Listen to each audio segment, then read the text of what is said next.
Les actions sur le terrain contre Ebola se multiplient ici en Côte d'Ivoire. Hier jeudi, la société civile a organisé une marche pacifique et une rencontre d'information sur les mesures de prévention de l'épidémie. Nous parlerons aussi dans ce journal d'un nouveau concours de beauté en Côte d'Ivoire. Il s'agit du concours Miss Albinos qui vise à décomplexer toutes ces jeunes filles albinos. Et puis les rues de Bangui plongées à nouveau dans la violence. Les populations du quartier PK5 réclament le départ des troupes françaises de la capitale centrafricaine. Voilà pour le sommaire de ce 12h30. Madame, Monsieur, bonjour. La fièvre Ebola est toujours d'actualité en Afrique de l'Ouest. Dernier bilan de l'OMS, 1350 morts au moins. Ici en Côte d'Ivoire, les actions sur le terrain se multiplient. Après les mesures de prévention préconisées par le gouvernement ivoirien, c'est au tour de la société civile de prendre le relais. Elle a organisé hier jeudi une marche, puis une rencontre d'information en vue de faire face à l'épidémie. Le point d'Éric Goré et Patricia Omouetia. Plus de 1300 morts causés par la fièvre Ebola en Afrique de l'Ouest depuis mars dernier. Le gouvernement ivoirien, en plus des consignes données aux populations, a pris d'autres mesures pour empêcher que le virus entre sur son territoire. La société civile refuse d'être en marge de cette mobilisation. Réunie au sein de la Fédération ouest-africaine pour la réconciliation et le développement, elle a organisé une marche suivie d'une rencontre d'information et de sensibilisation contre la maladie. L'Ebola est une réalité. Ce n'est pas la peine de manger la viande de brousse pour le moment.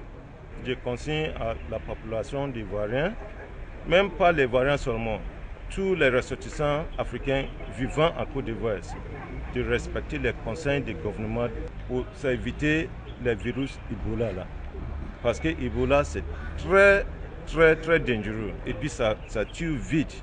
L'objectif est d'emmener les populations à respecter les mesures du gouvernement. Les initiateurs disent être en phase avec les autorités ivoiriennes pour combattre cette épidémie. L'État fait déjà la possibilité de masse. Mais dans l'action pratique, nous disons haut et fort, il appartient à la société civile d'accompagner le gouvernement, ce que nous faisons aujourd'hui. Le respect des mesures prises par les autorités ivoiriennes, notamment l'interdiction de se serrer les mains et la consommation du gibier, doivent être observés par les populations afin d'éviter la maladie. Je vous le disais en début de ce journal, la fièvre Ebola a causé à ce jour la mort d'au moins 1350 personnes en Afrique de l'Ouest. Un bilan qui ne cesse de s'alourdir et face auquel les autorités ivoiriennes ne peuvent rester sans dire mot. Des kits de prévention ont donc été remis aux directeurs généraux et aux directeurs de publication de presse par Raymond Goudou Kofi, ministre de la Santé. C'était le 20 août dernier au plateau en présence de notre reporter Patricia Omouetia. Face à ce drame que représente Ebola pour la sous-région, la ministre de la Santé intensifie les campagnes de sensibilisation contre l'entrée du virus Ebola en Côte d'Ivoire. Aujourd'hui, cette phase de sensibilisation réunit les directeurs généraux, les directeurs de publication des entreprises de presse ivoiriennes. Ils sont chargés à leur tour de relayer la sensibilisation auprès de leur personnel en contact avec les populations. La Côte d'Ivoire est en danger parce que nous partageons des frontières communes avec deux pays qui sont affectés. Nous avons des coutumes communes, des rites funéraires communs avec les populations des autres pays et il est important que la presse nous accompagne et nous avons eu la chance jusqu'aujourd'hui d'avoir comme support, n'est-ce pas, de communication la RTI qui fait passer nos messages. Le combat est le combat de tous les Ivoiriens, mais le combat de la communication est un des combats les plus importants. Processus de sensibilisation dans lequel les médias s'engagent à faire passer l'information sur les mesures d'hygiène élémentaires sans créer de psychose au sein des populations. La RTI est engagée aux côtés du ministère de la Santé qui fait beaucoup pour mettre les Ivoiriens à l'abri. Et ce n'est pas une façon de faire peur aux Ivoiriens. On ne veut pas créer la psychose, mais c'est de prendre le maximum de précautions, faire en sorte que nous soyons effectivement hors de danger.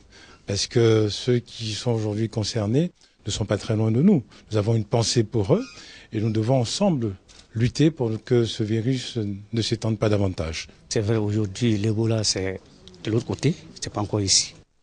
Mais n'oublions pas aussi que nous faisons frontière avec ces pays qui sont touchés. Et si nous ne sensibilisons pas les populations, les risques de contamination sont graves. La rencontre a pris fin avec la remise de kits prévention Ebola aux responsables des médias ivoiriens. Cependant, Raymond Goudou Kofi a tenu à rassurer qu'aucun cas d'Ebola n'est enregistré en Côte d'Ivoire. Elle recommande fortement d'éviter les accolades et d'appliquer strictement les mesures d'hygiène, c'est-à-dire se laver régulièrement les mains avec du savon et de l'eau javelisée. Sachez aussi que les 2 missionnaires américains infectés en Afrique de l'Ouest par le virus Ebola et soignés aux États-Unis sont guéris et ont donc été autorisés à sortir de l'hôpital. C'est ce qu'ont annoncé ce jeudi les médecins traitants. Intéressons-nous maintenant à ces jardins où il faisait bon vivre par le passé. Entre 2 courses ou même pour un premier rendez-vous, l'endroit idéal, les espaces verts. Aujourd'hui, ils ne font plus la fierté du district d'Abidjan. Les jardins publics ou espaces verts sont devenus pour la plupart des dépotoirs à ciel ouvert. C'est ce que nous disent nos Sangaré et Herman Yamien qui y ont fait un tour. Regardez. À Gamé, 220 logements, un espace vert en plein centre de la commune. Dans cet espace, des tentes dressées sur des égouts ouverts pour servir de latrine. C'est le triste visage que présente ce rond-point qui autrefois abritait la statue du premier président de la République de Côte d'Ivoire, Feu Félix Houphouët-Boigny. Je souhaiterais qu'on apporte un changement véritable. Ce qui est là, c'est de l'à peu près. La Côte d'Ivoire aujourd'hui est un miroir de l'Afrique de l'Ouest. Alors il faut qu'on soit réaliste, on doit avoir le bon exemple. Pour les occupants de cet espace vert, cet aménagement vise à permettre aux passants qui ont des besoins pressants de se soulager. On a créé des toilettes pour que les gens viennent pisser. Voilà, maintenant, s'ils ont 25, 50, qu'ils nous donnent pour qu'on puisse remplir les bouloirs, les aider aussi. Il y a d'autres là, lorsqu'ils viennent, ils ont envie de pisser, ils ne savent pas où pisser. Après la destruction de la statue, bon, le chemin était quasi impraticable. Donc c'est nous-mêmes, nous avons décidé d'entretenir le jardin. Souvent les latrines sont très éloignées. Et puisque ce sont des regards, je ne trouve pas de mal à uriner dans un regard en tout cas. Au boulevard Nangui-Abrogwa, le décor non plus n'est pas reluisant. Ici, on urine comme on veut, les ordures sont jetées ça et là, et certaines personnes s'autorisent même à y déféquer, malgré les pancartes interdisant ces comportements irresponsables. Ce qui ne me plaît pas ici, les gars viennent, ils descendent dans la voiture, ils commencent à pisser. Ça les parle et se prend comme gros bras. Si tu peux me faire dessus, ça va nous arranger. J'ai mis interdit de pisser, mais tout ça là, quand tu vas appliquer, les gens vont voir que tu es méchant. Ce matin, bonheur vient jeter. Je suis là, je n'accepte pas.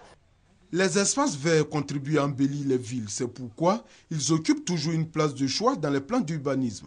Mais en Côte d'Ivoire, surtout à Abidjan, la plupart des espaces verts dans les communes sont utilisés à d'autres fins et même quand ils existent, l'entretien fait très souvent défaut. La brigade de salubrité se bat comme elle peut, mais beaucoup reste à faire pour sauvegarder ces espaces verts. Bientôt un concours Miss pour les albinos, une première en Côte d'Ivoire. L'initiative est de l'ONG Bien-être des albinos en Côte d'Ivoire. Mais pourquoi un concours Miss Albinos? Selon les responsables de l'ONG, il s'agit de démontrer que l'albinisme n'est ni un handicap, ni un facteur de déshumanisation, mais plutôt une spécificité à mettre en valeur par Gassoro Koné et Franck Quadio. Les albinos ou personnes souffrant d'albinisme, c'est-à-dire l'absence de mélanine, substance qui colore la peau. Ils sont perçus comme des personnes fragiles et exposés à toutes sortes de maladies. J'avais un ami albinos, sérieusement il n'arrivait pas à supporter le soleil. Il avait du mal à voir, du mal à se tenir, en tout cas, bon, ils sont beaucoup fragiles en tout cas. Des opinions que l'ONG Bien-être des albinos en Côte d'Ivoire, en collaboration avec Orchidée International, entendent démentir. Un concours national Miss Albinos donc, pour mettre en exergue l'esthétique et la beauté de la femme albinos. Selon les initiateurs, ce concours vise à montrer et à démontrer que l'albinisme n'est pas déshumanisant. Vous savez, tous les jours, nous disons l'albinos, nous sommes marginalisés, nous avons des problèmes de cancer cutané, nous avons aussi des problèmes de vue, tout cela est vrai. Mais qu'est-ce que nous pouvons faire? Les potentialités, les atouts, qu'est-ce que l'albinos aussi a? Et cet événement sera organisé sur l'étendue du territoire. Les conférenciers du jour ont bénéficié du soutien de la Fondation Salif Keïta Côte d'Ivoire pour les albinos. Cette élection Miss va participer à la sensibilisation sur l'albinisme, bien sûr. Ça va montrer que les albinos sont tout aussi capables que les noirs. Les albinos sont aussi beaux que les noirs, peut-être même plus, c'est possible. Et ils sont combatifs, ils peuvent arriver n'importe où. Le concours Miss Albinos Côte d'Ivoire est à sa première édition. Il aura les mêmes caractéristiques et règlements que le concours Miss Côte d'Ivoire. Direction la République centrafricaine où la mort d'un jeune musulman qui aurait été tué dans la soirée du mardi 19 août par des soldats européens de l'EUFOR a replongé la capitale Bangui dans la psychose. Les habitants de ce quartier exigent le départ des troupes françaises de Bangui. De fortes détonations au PK5, le quartier musulman du 3e arrondissement de la capitale centrafricaine, le théâtre de violents affrontements. Les combats opposent des hommes armés aux soldats français de l'EUFOR, la force européenne déployée en Centrafrique. Au moins 5 personnes, dont un volontaire de la Croix-Rouge locale, ont été tuées, près de 40 blessés. Les habitants de la dernière enclave musulmane de Bangui ont organisé des manifestations contre la France et se sont poursuivis ce jeudi.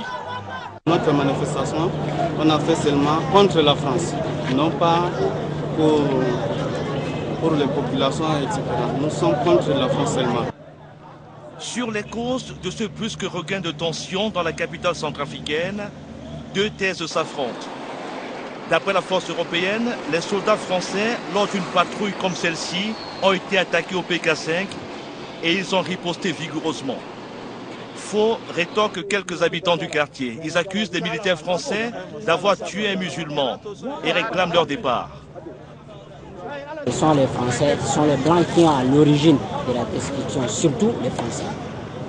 Ils ne veulent pas que la paix règne en Centrafrique. Ces violences surviennent à Bangui alors que la République centrafricaine est sans gouvernement.